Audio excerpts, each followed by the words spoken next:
the studio. Good morning. So starting off with that, Angela Merkel's comments. Yes. Morning again, Claire. Look at this cartoon in The Guardian where they've taken that comment of Angela Merkel's that it's the toughest moment since the Second World War and shown her there dressed as Churchill with her two little minions there, Mario Monti and Lucas Pacaemos, both kind of waving their axes. Of course, their implication is that they're going to make big budget cuts under her instructions now. But of course, it won't necessarily be as straightforward as all that. If we look at the Italian paper, Corriere della Sera, they've headlined this morning on Mario Monti, if I can't get the support of politicians, I'll have to resign. Of course, that emphasises there that he's got to win over lots of Italy's lawmakers before he can pass anything. There's lots of things, though, that the Corriere della Sera would like to see him pass. They've got a list, in fact, of 26, one for each letter of the alphabet.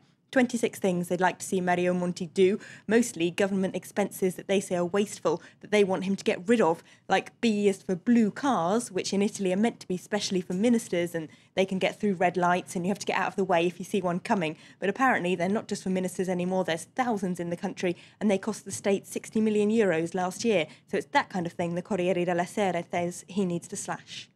Moving on to another story, an Iranian nuclear scientist killed at the weekend in an explosion reported as accidental, but now there are rumours that Israel was behind this. Yes, this is all over the Israeli press, including in this report in the Yehidoth Ahronoth. Now, they say that according to both Western and Iranian intelligence sources, they suspect Mossad, the Israel intelligence service, could have been behind that explosion that killed an Iranian nuclear scientist on Wednesday.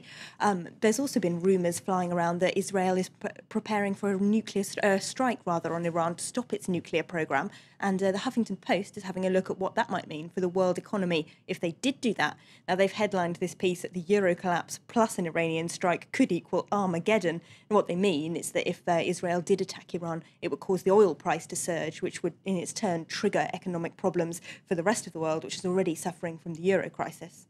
Now, moving on to the Wall Street protests, we were just saying earlier that they've started evicting protesters in New York, and The Guardian has a look at the protest movement worldwide.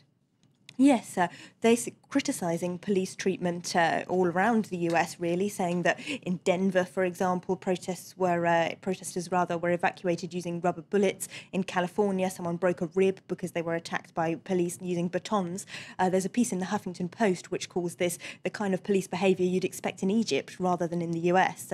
So the police have been widely criticised. But as you were saying, The Guardian have done a nice piece today showing just how far those protests have spread, despite them being suppressed in their original home of the US. If we look at that world map, you can see they've spread to India, South Africa, Malaysia and Argentina, miles away from their original home.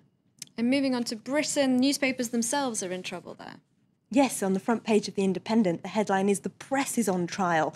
Now, they're talking about the Leveson inquiry, which is investigating those phone hacking allegations at the News of the World, and now it seems some other papers, and part of its job is to come up with recommendations for how the press should be regulated in the future so that this can't happen again. Now, it turned out yesterday that the now closed News of the World isn't necessarily the only paper involved in this. Both The Sun and the Daily Mirror have been implicated, and whether or not all the papers were actually involved in this, Claire, according to today's Guardian, it looks like they've all been tarred with the same brush by some of the public. There's an article in here saying that 58% of the British public say they trust newspapers less than they did 6 months ago before the phone hacking scandal erupted.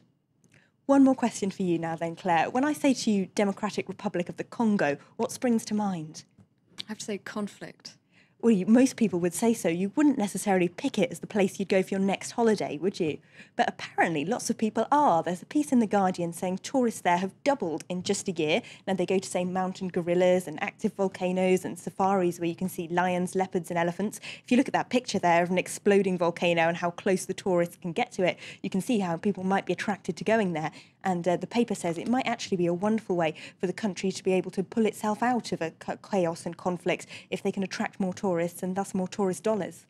OK, thank you very much for that, Elena Casas, a look at the international newspapers. Let's now take another look at our headlines here on France 24.